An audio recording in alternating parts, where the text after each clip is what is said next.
Profanity Nation. Yeah, it's the new era of man for some old school fans with a new school brand. We got money on the mic with the plan in hand. And Stat Pat to his left, they go hand in hand. And to the right, we got Simpster, he putting it down. It's the Profanity Nation, we running the town, yeah. It's the Profanity Nation. Profanity Nation. Hey, welcome to the Profanity Nation podcast, where we are the voice of the professional fan. Yes, We're yes. here every Sunday, as you know, 8:30 p.m. live on YouTube, Facebook, and Twitter.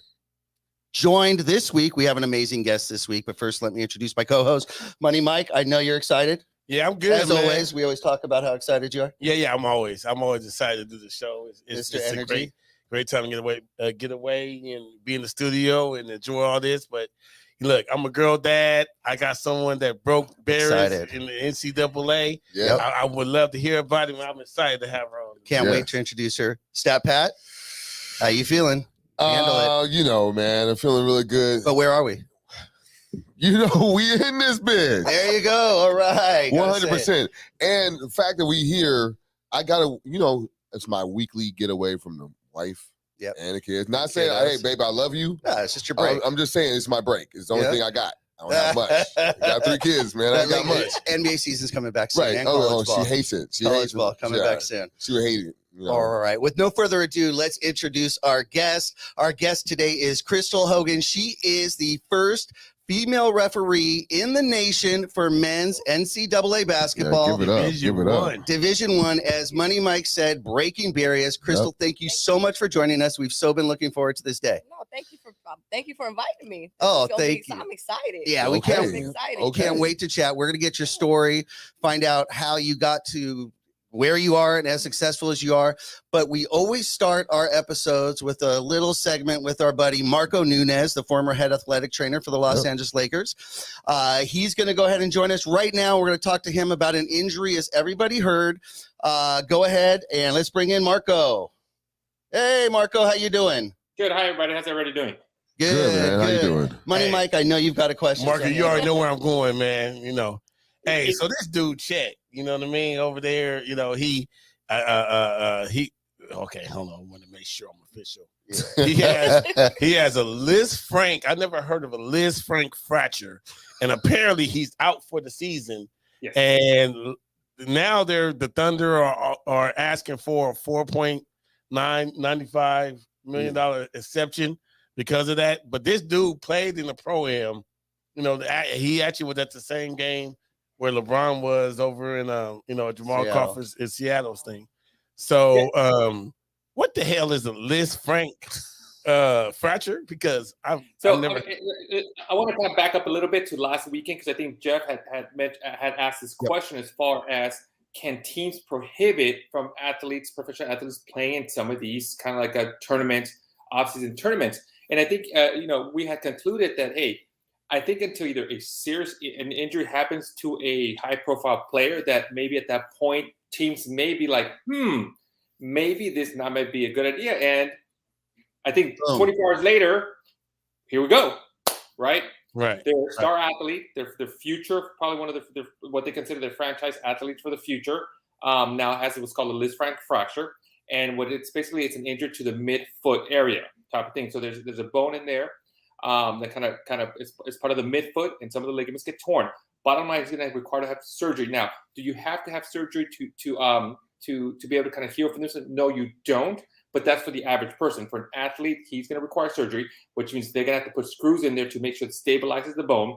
Those screws more likely are going to stay in there for a good 12 weeks. It's about 3 months, and it has to be non-weight bearing for that, or minimal weight bearing for that time period. And then you got the whole rehab process. So bottom line, this can take anywhere from 9 to 11 months for him to return. So at the end of the day, he's officially done for this year. Now, Absolutely. the interesting part about this is that there's a lot of research study out there based on this. Not much on NBA on basketball players, but a good 90% of these athletes that have these injuries do return. And I think Dr. Nima Miran, which we talked to before, he kind of did a post on this, that 90% of these athletes do return and are able to play. The downside to this is that most of these athletes may have a little bit of what would we call lack of performance either kind of goes down a little bit type of thing, not a lot, but there's a possibility. So we got to be careful. And again, goes back to Jeff's last weekend's questions. Can teams at some point start prohibiting players? We'll see. Yeah. So when you say lack of a performance, I mean, what that mean? He's not gonna be able to jump inside no more. He ain't gonna be able to run as fast, lateral movement. Correct. So maybe some of his vertical might be a little bit because he might not have that push up, his agility, stuff like that, or sustain on that part. So it may be just slightly off type of thing. Anytime you have surgery, or anytime you cut anything, anytime you sprain an ankle, so you're never the same as before. You're a little bit less type of thing. In this case, it's a Liz Frank fracture. He's going to be out, for at least about 9 to 11 months, which is a long time, and he's going to be non-weight bearing for a good 3 months type of thing, or at least minimal weight bearing type of thing. They'll take the screws out, then there begins a whole rehab process type of thing. Doesn't mean that he's not going to be, a top player. He still will be, but there's that potential now. So you have an athlete that you drafted that was probably you're looking for him to be your franchise player. Yep. And now he's sustained a major injury that now we'll see what happens. So explain to me that non-weight bearing, because to me that tells me he's gonna lay down in bed for like 3 months, but that's not the truth. So no, a huge cast that he puts on, right. Or he can ride around with that little scooter thing. Exactly. So non-weight bearing means that he has to put no weight, no pressure on that foot. Put it that way. So he can either gonna be in crutches, or like you mentioned, he's gonna be on that little scooter. I think Kobe, when he had the Achilles rupture, he had the little scooter where you put the little foot and you kind of pedal with the other side, and you kind of roll around, you go anywhere you want type of thing. So he's still gonna be mobile. He's still gonna be able to get around. He just has to be very careful as how much weight he actually puts or pressure puts on that specific foot. Okay. Can I ask you a question? Sure. How does this compare to some of the other major foot injuries we've seen? I believe Paul George had a major. You have the player over there. What was his name? Played for Boston and then got traded in one of his first games, hurt his ankle. How does this compare to that? And you talking about Hayward? What's that? Hayward. When he had the ankle dislocation. Yes, exactly. Yeah, Gordon Hayward. Exactly. Yeah. How does this compare to that? Because they were out about a season, but Gordon probably never came back the same. Obviously, he definitely. But Paul George seems to be playing at a high level. How does this type of injury compare? But I think if I recall, Paul George didn't he fracture his tibia bone? It wasn't his foot. Yeah. Was it? Right? Okay. Yeah, so which is different. Which was the same thing that Julius Randle had. So it was a tibia bone that he fractured. And the thing about the tibia is what they'll do in there, they'll go ahead and put a full rod in there to try to stabilize the bone. So actually that bone, now when they put that rod in there, is actually stronger and sturdier than the bone than the other leg that doesn't have that rod in there. So it has a little more support.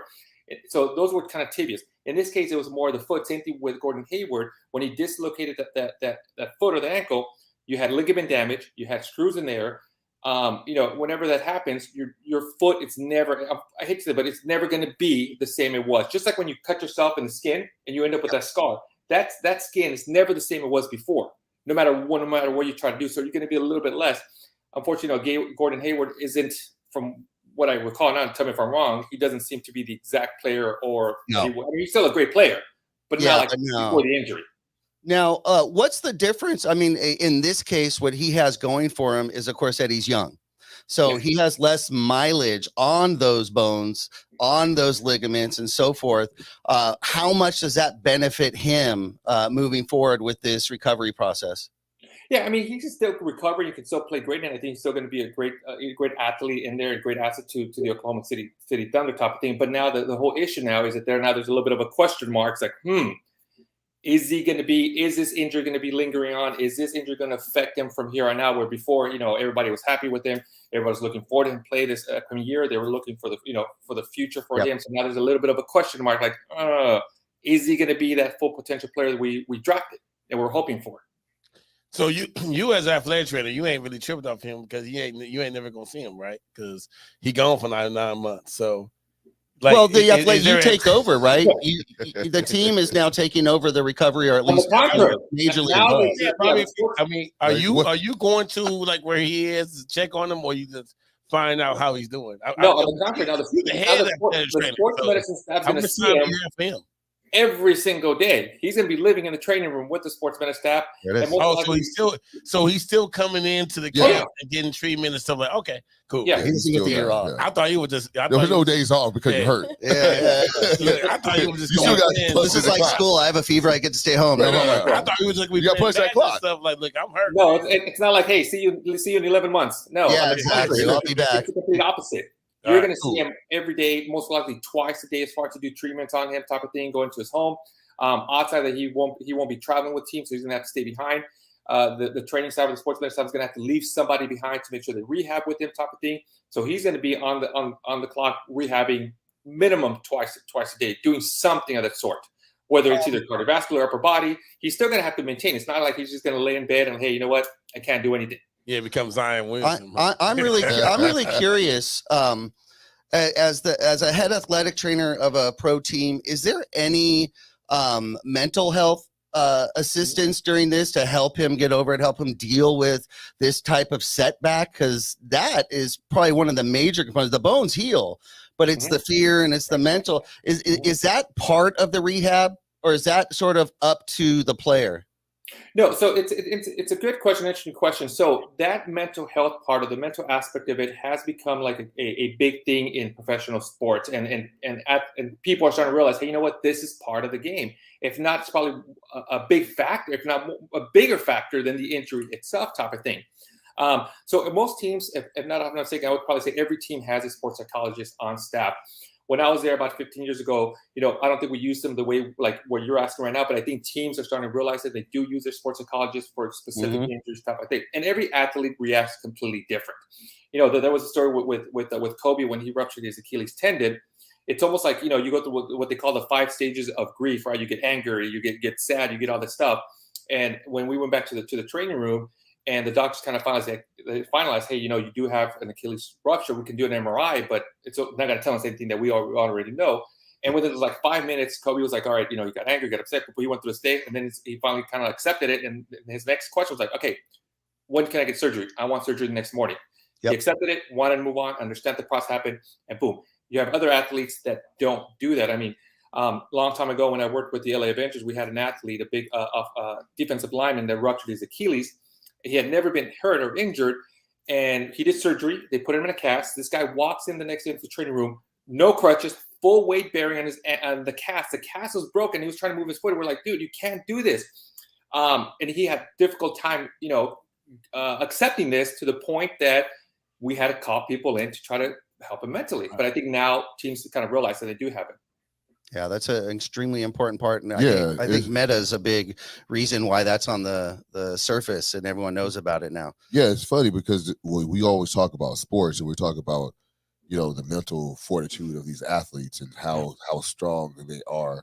They can will themselves into wins and stuff like that. Then why wouldn't you think that taking care of that is an asset? Like, it's not the fact that you're just going to go ahead and say, oh, he just got, mental toughness. Yep. Well, mental toughness also have to be cultivated. Like, you cannot just have that and all of a sudden expect that person to rise to the occasion. You need to keep that person on point, especially after setbacks. You can't always bank on a Kobe that shoots 4 air balls in the playoffs and then come back and be like, I'm going to kill all you guys. Exactly. You know what I'm saying? Like, exactly. you don't get that kind of person. Most of us are just normal. I know Klay Thompson was quoted as saying he read the Mamba mentality every day during rehab, every day to keep going and keep strong. So, I believe that the mental strength or staying mentally strong is probably one of the bigger factors in rehab, because, you have to be there. You have to be present. You have to understand the situation and use it as a growth opportunity. Obviously, that's not every situation, but, he will be back. Yeah. He is young, so that's the positives here. Yeah. The future's bright. bright. We're not putting dirt on him. We just trying to figure out how you're going to get back. And here's the thing, even if he's never quite the same and just a little diminished, we'll never know the difference because he didn't have a chance to play in the NBA.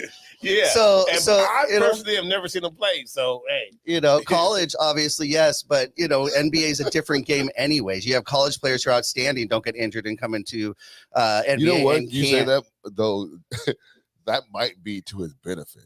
It could be. I mean, Lower if he, expectations. literally, like Yep. if he's Yep. falling out of control, it's like he bounced back from that. And isn't he eligible for being rookie of the year still? Oh, okay. Oh, next year, yeah, probably because yeah. he didn't That's actually tough. play He again. never Yeah, played. yeah, Terrible. yeah. You might be right. Terrible. You might be right. Yeah. Marco, thank you so much for joining us. Can you please let everybody know the best way to keep up to date with what you've got going on? Sure. If you guys have any questions regarding sports injury, sports recovery, or rehab, please feel free to DM me on my Instagram at Marco A. Nunez 17, or please subscribe to my YouTube channel at Evolve Athletic Performance. You're awesome. Thank you, Marco. We'll talk to you soon. Thank you, We'll talk to Marco. soon, man. All right. My Take care. fantasy, we're going to ramp that Yeah, fantasy up. fantasy. We'll talk about Yep. that. We gotta figure that out. No, man. Thanks, Marco. All right, Marco. Oh, wow. Okay, so we get to get going here with our guest, guys. Yeah, Okay, so once finally. again, Yeah. let's Here we introduce go. one more Yes, time. yes. Crystal Hogan, thank you for joining us. Thank you so much for being here. We were so excited to have you. We've been waiting weeks. We know you're busy, so this is perfect. Right. Let's get started a little bit. You recently, of course, like we said, you are the first female referee in the nation for men's NCAA basketball. That's correct. Like, give that up. We will get that. Much love. Roses deserved, that's for sure. Let's chat a little bit about a game you were reffing just a couple of weeks ago. First female. Who we all want to know. First female all crew. female. First all female crew to ref a Drew League championship game. We were in the house and we watched that. You did an outstanding job. Thank you. What was that like? You know what? It's I'm still trying to process it all because it was so good for the community. It was so good for the nation actually, because now the NBA is streaming it. It was, I just think that we're not at the Drew. I mean, we've been reffing there so long. Like it was kind of like normal. Like they look at us as officials. They don't even look at us as female officials anymore, but probably to the That's great. nation, it looked as that. But I mean, it was a great experience overall. It was. I mean, I worked with those ladies, weekend in, weekend out, and Anytime. So Yeah. did you know that was gonna happen, or I did. Okay. I did. All right. I All did. right, I so- had, yeah. Yeah. That's good. Well, you got to know what you're going to do and you know who you're working Uh-huh. with. So that's awesome. Absolutely. yeah? But let me just say, look, I was there. Everybody, look. How tall are you, Crystal? Like I'm 5? 5'7" So and a she- half. Oh, There you yeah. go. And a half. Oh, She's so we 5'7". short. Everybody over there, everybody know basketball players are usually 6 feet or taller. And I'm Yeah. gonna tell you, man, it was chippy. It was championship game, and she had to send people to their benches, and they listened. Yeah. And I was like, I love to watch that because they really were refereeing the game. They made good calls. And they would go and complain. They look at them like, I don't care what you think. This is what the call is. No. We didn't do that. We didn't say we didn't care what you think because No, it's but important to it's the same. understand that we got to kind of, we kind of got an advantage. I won't say we got an advantage, but you know what? Our communicating with these guys is for women, it's we have that skill. We have that Right. skill where we're able to effectively communicate with the guy, and they're not defensive right away. Yeah. You know what I mean? Whereas if it was a guy, then they'd be like totally defensive. Mhm. But- And I've seen that though, because I would tell you, like, I've seen you ref a couple of games, and I'll see you make a call, and that'll be the call. And then I'll see the dude ref, he they got his complain. plane, he take the ball and bounce it, and he like literally demonstrates what the other guys did. And I'm like, why are you doing all that? Like, just make the call. The call's the call. But Yeah. too, a lot of it is a respect thing too. You Okay. know what I mean? If you respect them, they respect you. Right. And I think that I've been doing it for so long. I've been in Drew since 2005. So Okay. I've been there for a long time. So I've developed a rapport with a lot of those guys. And if I mess up, I'll tell them I messed up. I'll tell you know what, I Right. screwed that play up. You know what? And- You know what? She said that she been in Drew this long. Stat Pat, I'm gonna tell you something. She called a foul when Kobe was guarding Harden. Oh Lord. You know what I'm saying? Oh, And Kobe no. had said, so tell us about that experience. You know what? That particular game in 2011 was probably that is my all-time favorite game ever to referee. And basically it was just that was another one that was just like so good for the community, just to see the kids look on those kids' faces when they were able to see Kobe play. For me too, because I'm a huge Kobe fan, but just to see him and James Harden battle it out, it was a great experience. And yeah, he did. I mean, Kobe didn't like to play, but he respected it, and we kept respected it moving. it. He respected it, and we kept it moving. When you're heading into a game like that, obviously in a pro-am type league, the Drew League and so forth, is there any different preparation than heading into an NCAA type game? No. Does it ever matter what the who the players are? Obviously, in NCAA all college here, all of a sudden you may have a LeBron show up for the game, or you may have. Does that change? I mean, everyone's human, so everyone's looking and saying, okay, and you hear people say, oh, you know, that he's the star, he's getting the calls.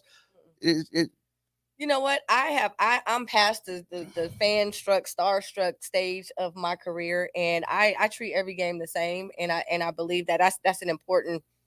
It's important for referees to treat every game the same, because you want to practice how you want to continue to practice, because that makes good habits and you continue on. But it doesn't matter who's. I mean, I've had the opportunity. I've been blessed to referee LeBron, Kobe, Durant, all these different guys, and it's still basketball. It's at the the same end of the game. day. It's still fouls and violations. Yep. And the Drew is a different beast. It's like you can't. They don't care who you are. You got to come down there and you got to play. Right. It is what it is. And so it's. I go in there with the same mentality. My mental is I'm mentally getting ready on my way to the game. I'm mentally getting ready with my partners. It's the same. I have the same routine. How long do you look? Because you know, I'll go to a G League game. You know, because we're close, and obviously in the Drew you're close.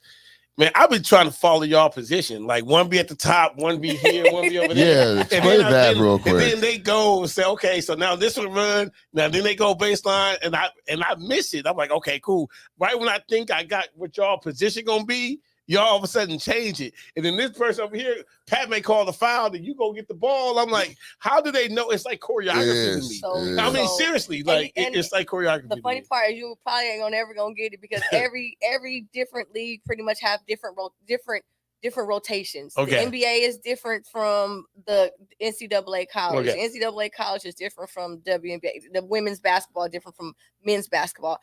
It's different, because in a sense it's like a triangle. It's basically a triangle. Okay. And in NBA, basically, whoever the calling official is, they go table side.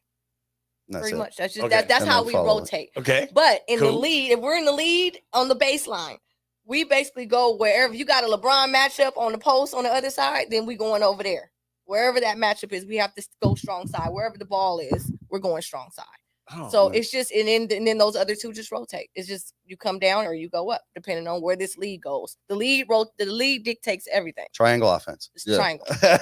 Triangle. We just keep the players boxed in. We ought to keep the players boxed in. Yeah, because I was noticing how like one person would run the baseline, or not the baseline, the sideline, and somebody would like come like pretty much to the 3-point line. Line extended. Yeah, right there. So I see. So we learn these terms. And then they go. Yeah, see, you see that, and I didn't notice anybody do like kind of like you guys do that, like somebody run the baseline to come out. We don't run. No, we just sideline. It's baseline. It's going to be like the 3-foot post up mark on the baseline to the other 3-foot, like basically the key. Okay. And if the lead comes over here, this person that's up here, they go up to the top. Okay.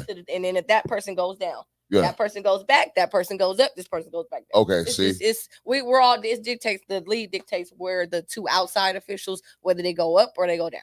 Perfect. Oh, okay. All right. I got one more question. Like it's a silly question. Like the turnover though. So say you run all the way down, and all of a sudden they turn over. Then damn, I got to run all the way back. Like, do you get annoyed? I'm serious. I'm like, damn, that's part of the game. I just ran down here. Now I gotta go back the other way. Like, you gotta get your pivot in order. Yeah, you know what I'm saying? That's why you just call a foul. So you can stay there, don't have to run back. Foul. I'm too tired. You were going to foul. Sorry. I mean, I'm just. Look, I mean, we gonna get more to serious about your story and everything, but these just little, like I said, we're the reason why we're Profane Nation, because we think of this weird stuff that go on. Well, the fans think of it. Throw it out there. You know what I'm saying? Like I was like, she just got down, or he or she just got down. Then they got turned around. Like hold the ball for a second. Because see, you know what I mean? Because then when then they're in their set, then the referees on their set.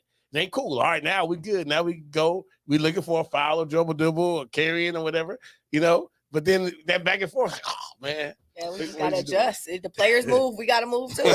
I have a question. When you brought up obviously that you officiated the Kobe Harden game way back in 2011 and so forth. Yes. nowadays Harden's known for drawing fouls in a certain way, and not everybody agrees with the way. Does that go into play when you know that you're going to see that type of a player in a game, whether that's college or anywhere? We definitely talk about it. Okay, so you say, and then as a crew, are you kind of deciding how you're going to call those type of things, or is it still personal? Not necessarily. We talk about it just so we'll all, as a crew, have an awareness about it. But it's basically looking at the defender, like making sure the defender does nothing wrong. If the defender doesn't do anything wrong, then you're not calling it. You know what I mean? There's not a foul. I mean, it could be an offensive foul if anything. Sure. But we basically just make sure we know if that defender was legal or not. That's what we talk about. We don't talk about whether we're going to give him the foul or not. He's a different beast. Yeah. Harden specifically. He's probably the biggest example of that. Yeah, can we had Larry Reed? Yeah, we had Larry Reed, another ref on the show, and he explained how that step back that he does, how it's not a travel. You know what I mean? Because of the dreaded gather dribble. Yeah, the gather.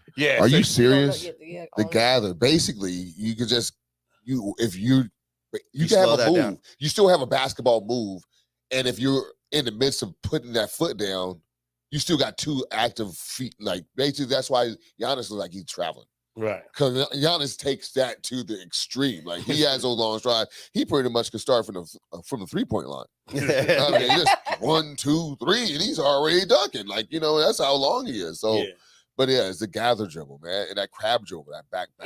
It looks weird, but it's not. It's legal. Definitely brought it into the game. Definitely brought it into the game. All right. So one more question for me, and then we'll get into the story. What's your favorite call? Like, is it the you know what I mean? You know what I mean? Like, because I love when they call offensive fouls. So, just the ref go, you know what I mean? Like, that's the most exciting call. Calm down on the mic. Calm down on the mic, Money Mike.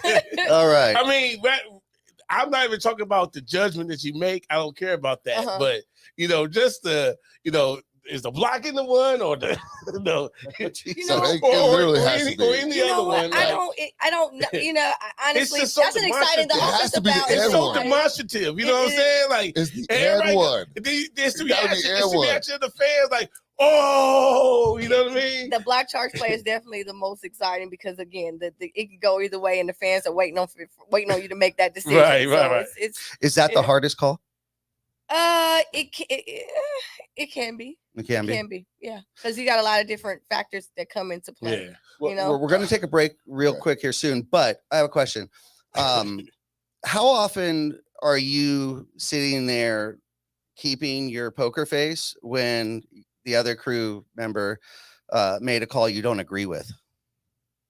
You know what? I try. You try to be a good partner, and it's not about. I mean, because we really don't know if it was a good play. I mean, obvious plays. Well, but sometimes you have a different angle. A better angle. It's different. And you don't, and they may have because honestly, if I don't see something, I'm gonna trust that my partner on the other side has a better look and is gonna call it. But look, I feel like it's like family, right? You know what I mean? Like if three of us go out there and say something crazy, especially me, I say something crazy. Pat and Jeff gonna defend me, to everybody else. Now they gonna tell me I might be wrong. Absolutely, you know what I'm saying? Absolutely. But I expect them to say, what Money Mike said on there. Because at the end of the day, that's all you got out there. That's all you got out there. At the end of the day, your crew is all you got. I expect the same thing for y'all. All right, perfect. Yeah. We're gonna get back. We're gonna take a quick little break, and then we want to get to hear a little bit more of your story, how you got to where you are, how you became so successful in your class. Let's go ahead and take a break. Word from our sponsors, and we'll be right back with the Profanity Nation.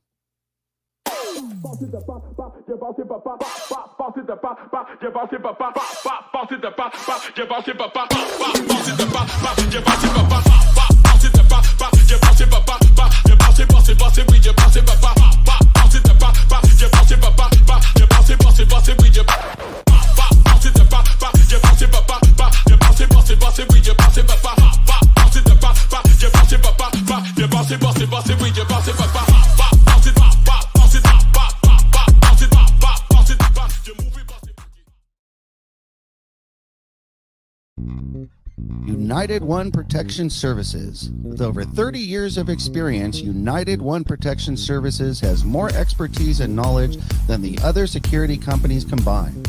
Residential, commercial, municipal, or institutional, United One Protection Services does more than just security. We protect your livelihood. United One Protection Services.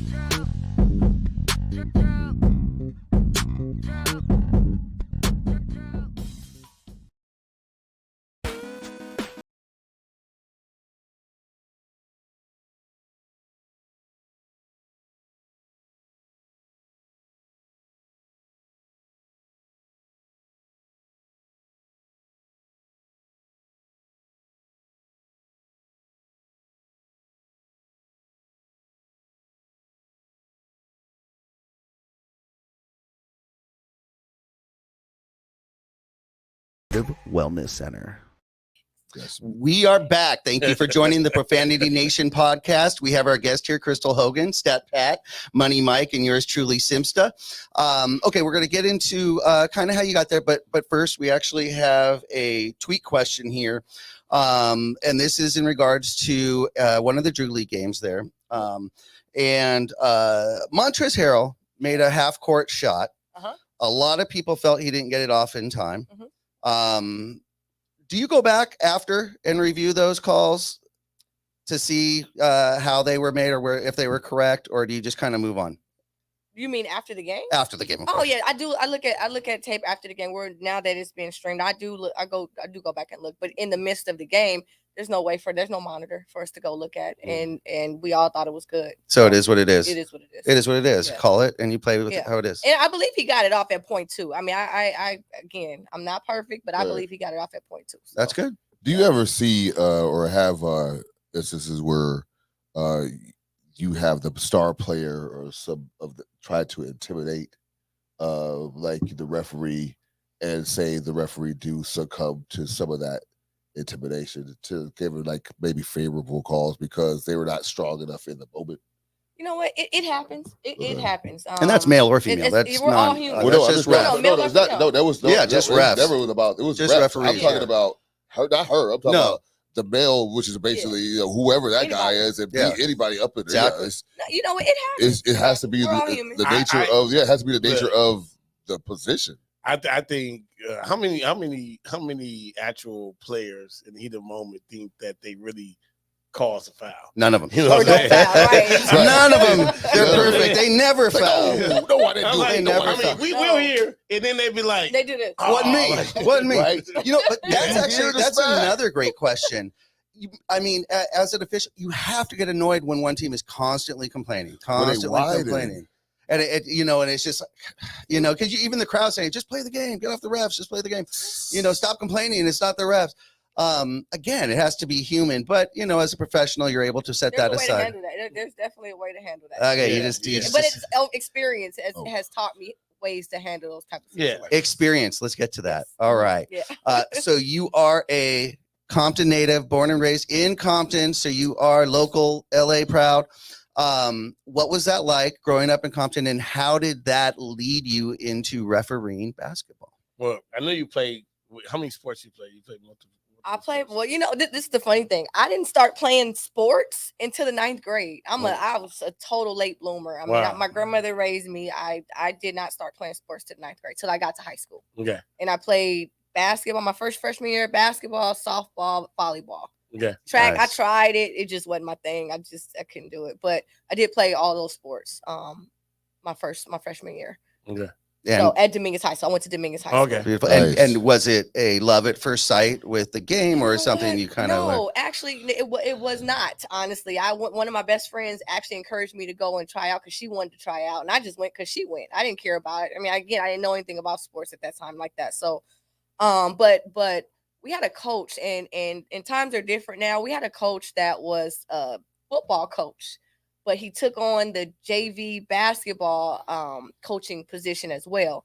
And he was super intense, but he took us under his wing, and he knew nothing about basketball either. But he Oh, learned like we learned, and we were out there doing football drills, and it was more like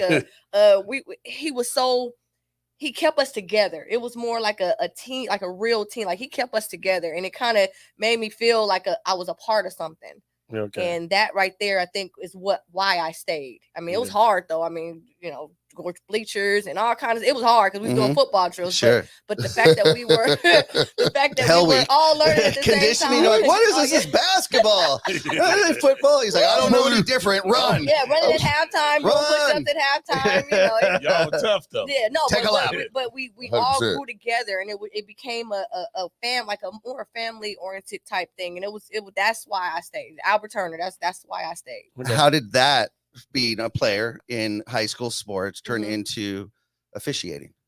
Well, you know what? I fast forward, I end up going to a junior college because I couldn't pass the SAT. I think my daughter tripled my score. But anyway, It's okay. Our kids always do better than us. That's the I goal. went the long way around, which is fine because everybody's journey is different. Absolutely. So I ended up getting a full scholarship to Long Beach State. Okay. Oh, beautiful. Played at Long Beach State. Didn't do the best at Long Beach State, but I got 2 degrees. I have a degree in criminal justice and a degree in psychology. So I have 2 degrees at Long Both of Beach them State. very helpful. No. Y'all don't understand how much it's helped. Oh yeah. I was gonna say, both yeah. very helpful. Yeah. That's part of your other job too. Yes. Yeah, So end up meeting Kevin Cutler at Long Beach State. He's an NBA referee now, but he started. He was a coach, assistant coach at Long Beach State, and after I graduated, he came to me and was like, you know, you got your daughter. I just had Taylor. He's like, it's a way to, you know, stay in the game and you want to referee. I hadn't even thought about it, like referee. I didn't even look at the refs when I played. I couldn't even tell you who ref most of my games. And so I started there, and I was in 2002.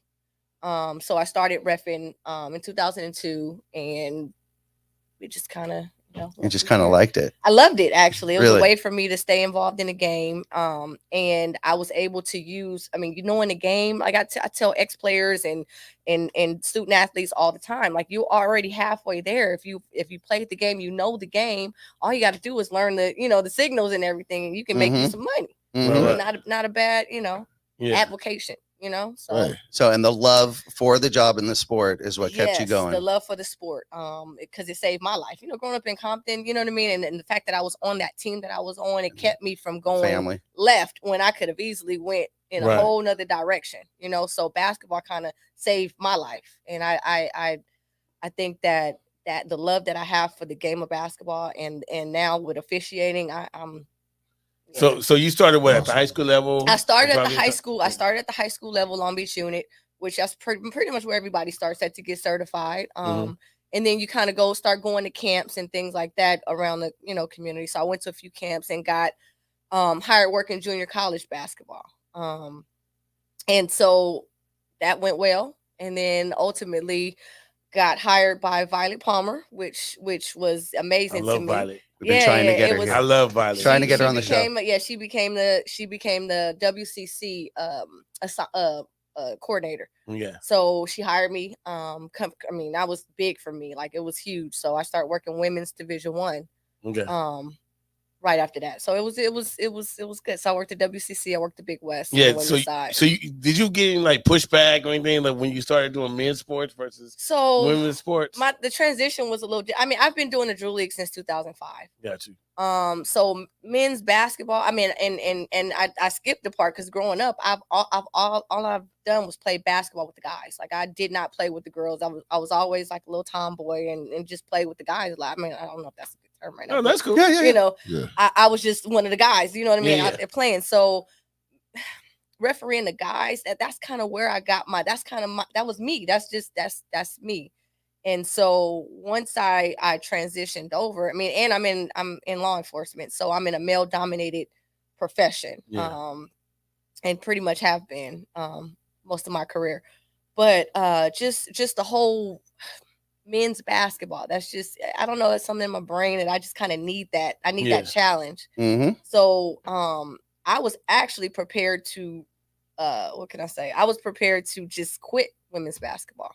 And when she graduated from high school and she went to Hampton University, and I was like, I'm not getting everything that I need out of this. I'm just not happy. Like, I really just kind of want to just focus on my daughter and just ref the Drew. I just ref the Drew every summer and I'll be good. And then I got a phone call. It was nothing but God's will. I got a phone call 2 weeks later asking me if I was interested in working men's basketball. Put it in the universe and it came. That's how it worked. That's how we're firm believers. Like, wait, what? Because it wasn't heard. It was unheard of. Yeah. So you never even really applied. You were just literally So I love that because what I envision is somebody actually kind of was scouting you. You know what I mean? True. Yep. You know, At the Yep. so they actually were watching you, see Oh, what wow. you was At the True doing, League. and seeing how you was handling certain stuff, and they were like, "Who is she?" And we need to get her. We need to get her over here. She's good enough. I had to go to camp. Okay. I had to, and I had to show my resume, and I had been doing a few things over. I mean, I've reffed every pro-am I could, even when I was relocated out up north, San Francisco pro-am. We have a few pro-ams out here.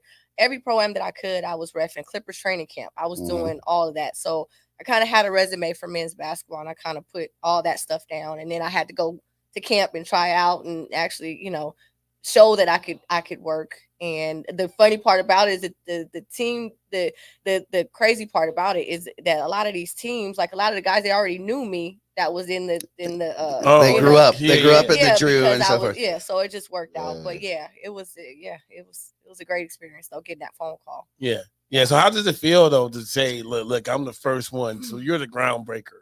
Does it right? does it feel like that to you? That was the question. Do you internalize that and you understand that position? I do. I understand it. It took me a while, but I truly understand it now, and I've embraced that role, and I've helped quite a few people, and I'm just that is you. Things happen to you, and you find a way. If you find your passion, you find your purpose, and I think I found my purpose, and that's just trying to help young adults and young kids find their, because by default you're now a mentor. Yes, you're now like I said, and I love the comment role. I take on that trailblazer role, and I love that role. That's awesome. Yes. That's awesome. Is it your goal someday to make it to the NBA? Is that something you'd like? I mean, I'm sure you're happy. Okay, you're happy where you are. Yeah. No, and no. That would be a lot of traveling. No qualms to the NBA, because I mean, I've went through the G League program, and honestly, it was probably the best training I've ever had. Honestly, it was the best training that I ever had. But that's just not my path. My path is men's college basketball, and that's kind of where I am. I've set myself up. I've set myself up to be able to referee men's college basketball and not have to worry about anything. I mean, I was a children's social worker for a while. I was a probation officer, a juvenile probation officer for a while. I was a parole agent. I'm a parole agent for the state of California.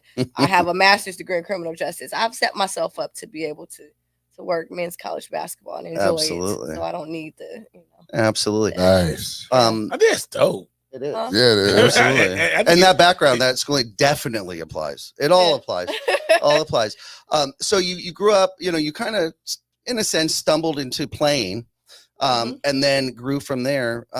Do you watch a lot of games on your free time? And if so, are you watching college? Are you watching NBA? And are you able to enjoy it? Because normally if someone has a day job, mine used to be swimming pool contractor. I build pools. I could go to the nicest hotel and everyone looks at the beautiful pool and I see all the errors. Right. So are you able to watch a game and enjoy, or in your mind are you calling when I watch college games. I watch a lot of college games now. But when I do watch, I watch the referees. I don't watch the game. But it took me a while to get out of that, because you have to. You kind of have to. If you want to get better, you kind of have to watch the referees. So I don't even watch the games anymore. I couldn't even tell you some of the players. I just watch. You're watching the refs and how they're calling it and so forth. Yeah. Wow, that's amazing. Which pro NBA ref did you like the most? The NBA ref. Well, I'm a little biased. It's probably gonna be Kevin Cutler, because he's my mentor, So I've emulated a lot of his style. Okay, yeah. On the court, because of his demeanor, his kind of chill and calm demeanor. But it's probably gonna be. NBA is a little bit more we're familiar with. It's a little bit more in your face. I'll bring up a name, Joey Crawford. Correct? Joey Crawford? Yeah. I don't know where you're going. Yeah. Well, he was a little loud. Yes. Some people would say that he felt he was supposed to be the leader of the game and get the focus. Most people, like you say, the ref should be part of the game, but in the background, correct? You shouldn't even know that they're if I'm right, he challenged Duncan to a fight. Yeah. When you hear and see stuff like that, it's just hard to take, I think, right? I mean, It just is. It's just personalities, right? It's all personality. You know, All right. everybody is different. Everybody's different. Everyone has their thing. Mhm. Steve Javi gave Rasheed Wallace a technical for just. No, that was Ron. Ron something. Are you going against? Yeah, he said for giving him a look. No, you sure? Maybe. Hey, I think that was Ron something. Yeah, yeah. Hey, anyone listening, go ahead and tap in. I don't think that was Javi. I think that was Ron something. There we go. He's gonna look it up. Yeah, yeah. He called him a whack and threw him out of the game. This is one thing we And know. then- It wasn't Crystal. So. No. And I think Steve Smith came up and was begging. He's like, "Get away, get away!" Yeah, I think my background helps me a lot. Yeah. I mean, my law enforcement background as well as my psychology and the fact that I'm a mother as well. I think that helps me a lot on the court to deal with certain situations that can easily be elevated and so I think that helps me.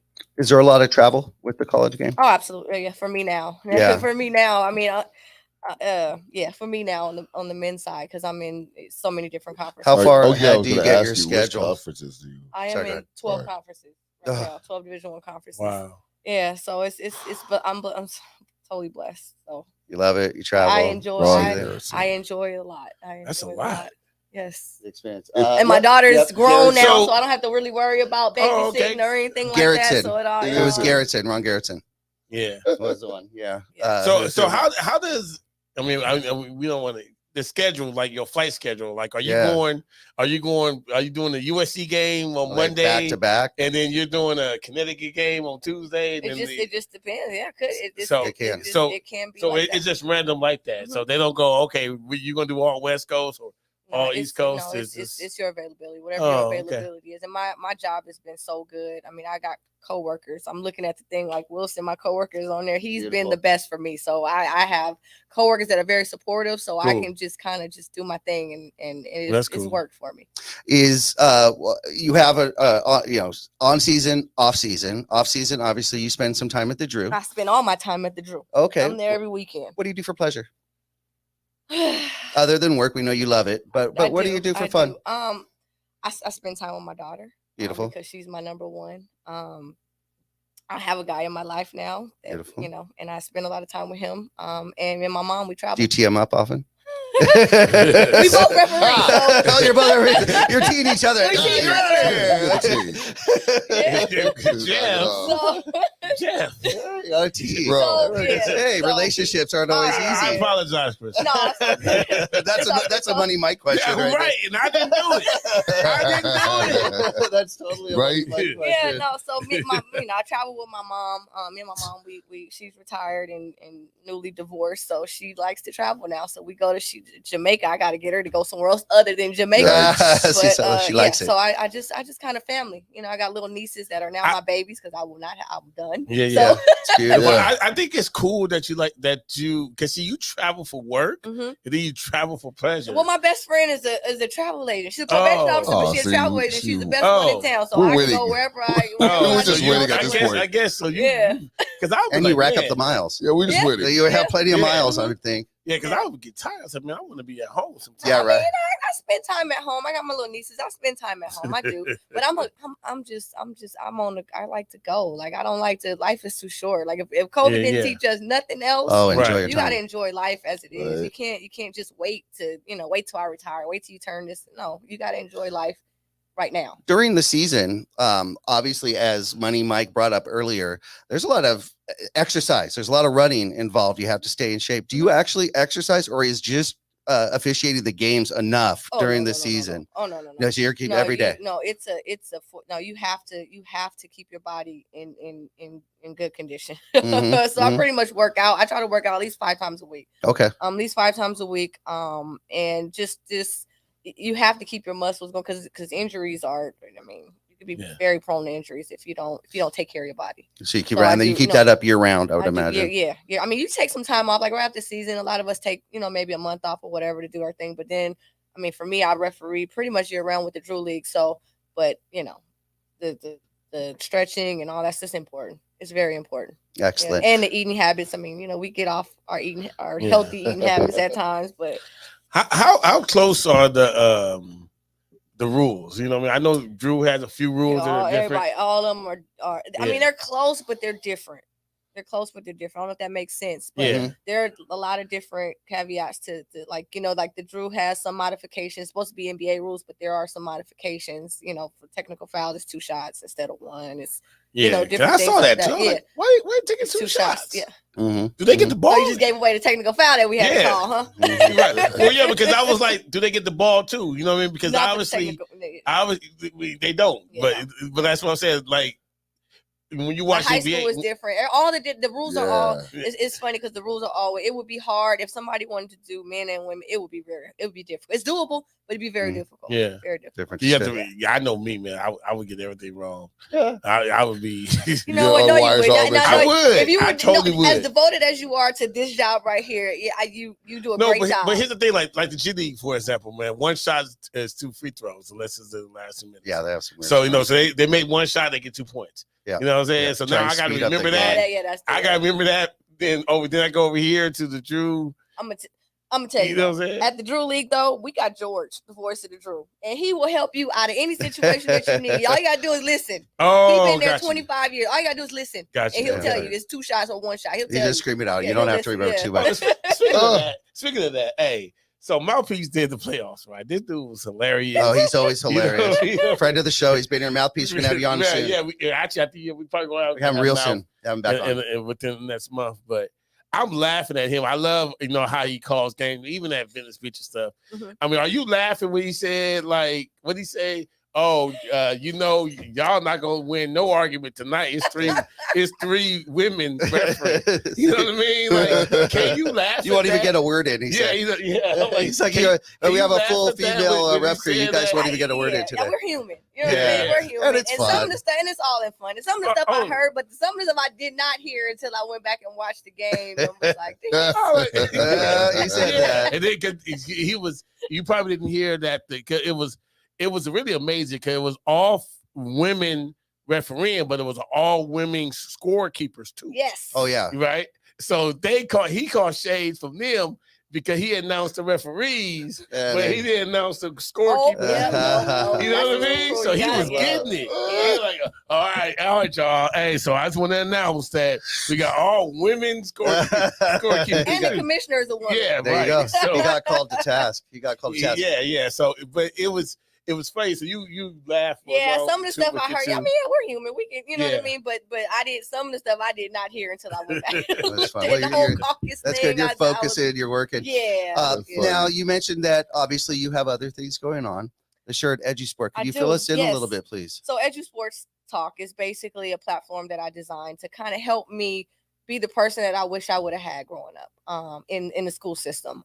Somebody to motivate me to understand that, everybody's journey is different. And that goes with the youngsters, that goes with referees. Everybody's journey is different, And so this platform just allows me to go across the country to different high schools, to different officiating units, whatever, and just kind of motivate people to let them understand that, no matter what the situation is, embrace those challenges because you're going to come across those, and that's how you grow.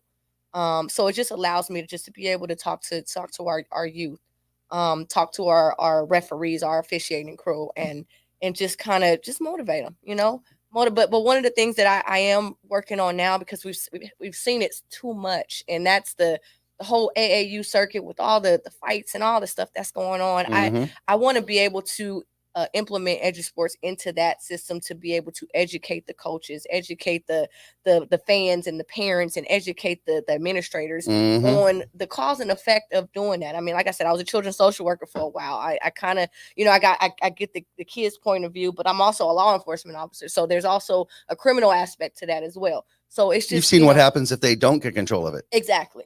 So I just kind of want to be an olive branch to be able to include to implement a system that everybody kind of is able to embrace and learn from. So Embrace we can it. kind of minimize all of this nonsense that's going on, because it's very unfortunate. Like, the kids are there to play, the referees are there just to referee the game, and we're human. We're gonna miss stuff. We're gonna make mistakes. Yep. Got to start somewhere, Mhm, mhm. So let me ask you, and you don't have to answer, but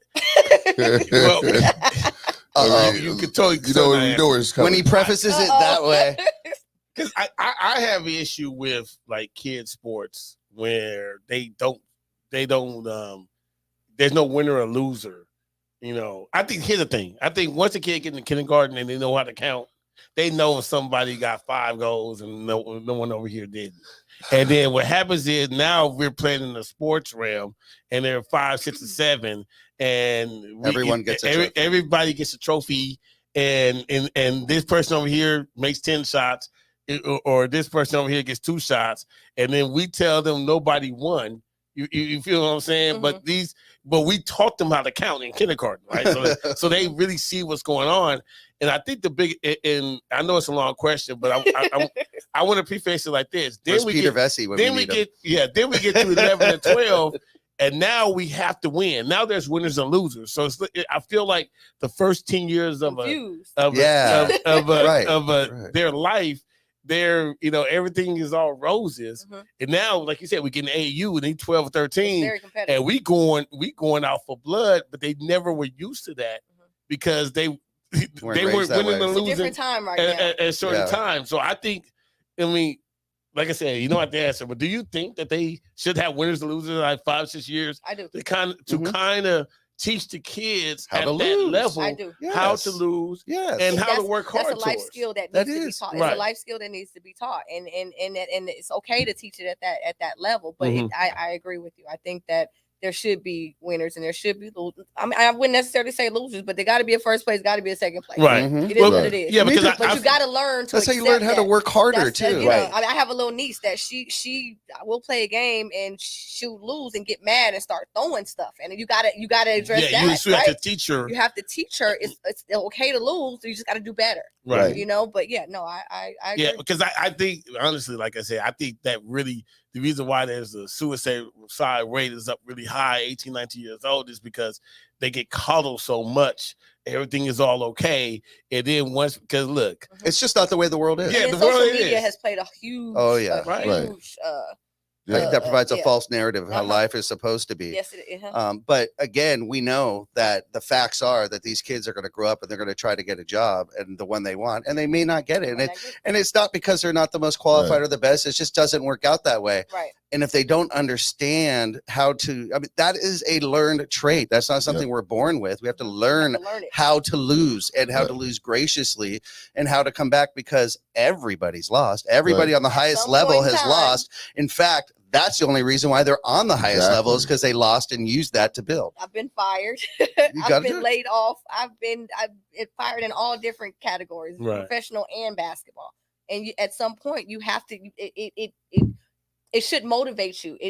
That's a motivator. It should be a motivator. Exactly. If you have that person around you, that coach. That's when that coach comes in and is supposed to say, "Hey, we didn't do it this time, but hey, let's do this. Let's go run some bleachers or something." But it's true. Like I remember, like my daughter, she was on the soccer field and she was moping around. Like she said, "We're gonna lose." I'm like, I told her, "Well, you don't be the reason." And then she went and scored a goal. And I'm like, okay. There we go. Now she's not the reason why they lost, but she wasn't the reason why, And because I think what happens is, like we've always said, that these kids that's really good to have talent at 5 or 6 years old, you can see that. Why do they want to work hard if they get the same thing as the one that's over here, playing in the grass? You know what I mean? So, and I think, but the parents, I think, don't realize that. So when they put them in actual competitive sport, it may be the reason why, they're so angry and fighting for the kid, because the kid doesn't really know how to. Yeah, so that needs to be addressed, and I'm hoping EduSports will be a factor in trying to help that's a great step program. Yeah, I was thinking about because building resilience and building, perseverance. Those are qualities that you would want to have in any stage of life. Absolutely. If you get a job, that's what employers are looking for. How can you handle adversity? Yep. So, and it was I forgot her name. I hate that I forgot her name. It was a coach at Duke basketball. It was a female. And I saw a video and she was like, "We're training you how to deal with hard things. Basically, how do you deal with hard? How do you deal with it? How do you handle? Can you handle hard well?" That's what she said. Can you handle hard well? And once we find out that you can do something hard, that you can handle it, what we gonna do?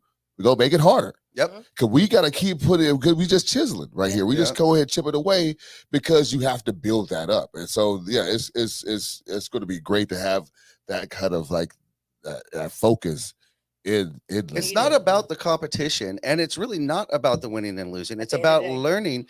And sports, especially as a youth, is really the first opportunity you have as that youth to be part of a team, to realize, because in class you're usually doing individual things other than some small projects, but this you're now on a team. It's not golf, it's not tennis, it's a team sport. And you could be the best player, but if you're not passing the ball and getting your other team involved, you're going to lose. You need to learn how to give as well as take. And that's the first experience they have. That comes with winning and losing, disappointment, happiness, disappointment. If you don't have disappointment, how do you even know what happiness feels like? You have to have a point of reference. It's so important. This has been amazing. Every episode we finish with a segment we call Money Mike's Out of Bounds.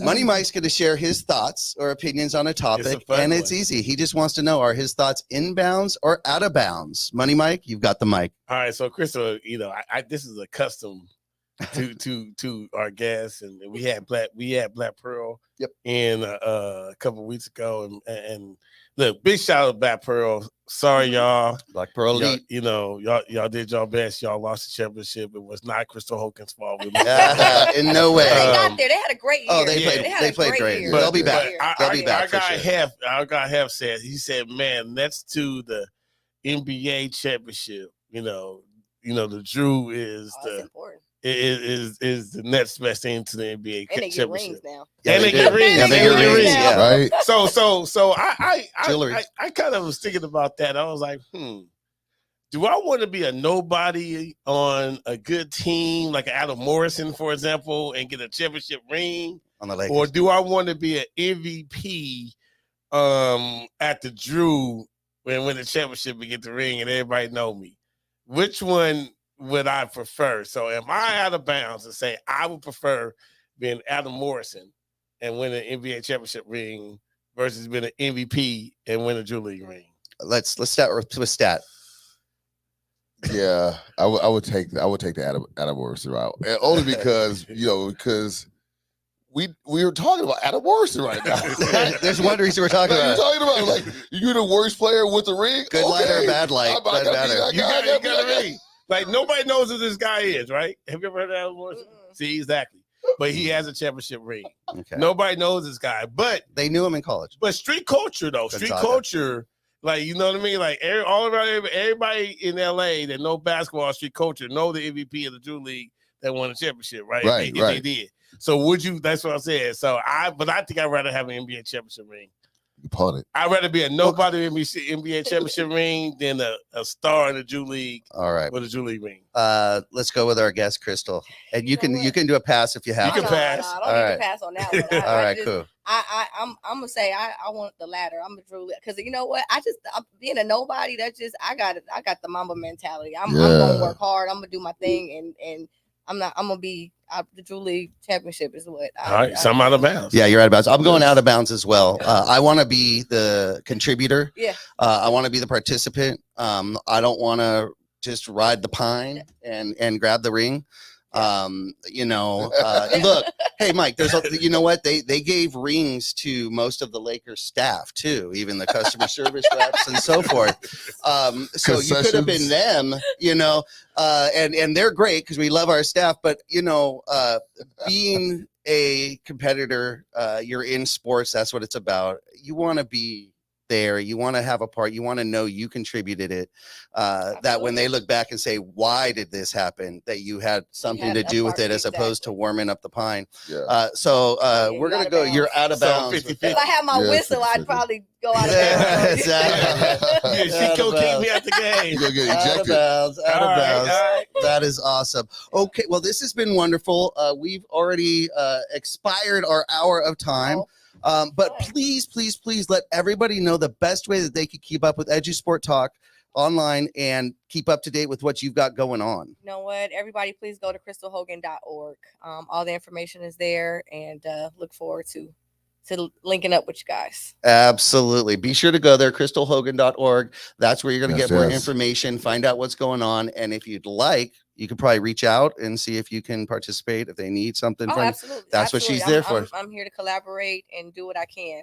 That's awesome. Pretty good. That's awesome. Fulfilling your role model and mentorship role. That's perfect. It's amazing. This has been an I amazing. just want to say congratulations to you for all your accomplishments. Thank you. You know what I mean? And Like, many more to come. Yeah, and many more to come. Tip of the iceberg. Like, you really are amazing. You know, when I discovered you, I was like, oh my God, I gotta have her on the show. Yeah. Like, cause I'm a girl dad, you know. Tell your girls I said hello. Man, Definitely. I told my daughters, like I said, y'all watch the show tonight. I got her on there for you because That's I want awesome. you, the fact that you are able to go out It can be there done. and break barriers on things that people don't think is able to be done is like really amazing. So So one thing I salute will to you. say is that thank you, but you know what? One thing it can be done as long as you stay true to yourself and true to your values and you stay humble. Absolutely. It can be done. It That's can be beautiful. done. And many Yeah. more barriers to break Absolutely. for women. That's for sure. That's for sure. It's amazing we're still having to say that in 2022, but Right. we are taking steps each day, and with, like I said, role models like yourself. It's a beautiful thing.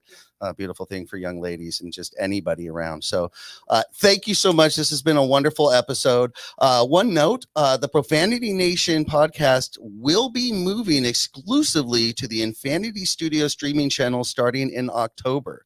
So we'll continue to let you know that, but soon you will have to go to the Infanity Studio streaming channel on YouTube to watch our live show. The Facebook, Twitter, all that will have, clips and so forth of our episodes. But to join the show, you're going to have to go to our YouTube channel again. That's the Infanity Studio streaming channel. Go there now, like it, subscribe. That way you keep up to date. Plus, you'll keep up to date with all the other shows that are filmed here at Infanity Studios. And we've got a lot of big shows that are about to launch. You're going to be excited. Be sure to keep up to date because you're going to want to hear about those. Again, Stat Pat, our guest, Crystal Hogan. Yeah. Money Mike, yours truly, Simsta. Thank you. We will be back next week with an amazing guest, Big Baby Jonathan. We know you're out there. We know you're watching BBJ. in studio next week, sitting right here. Can't wait to have him. We will be back next Sunday, 8:30 p.m. We're out. Peace.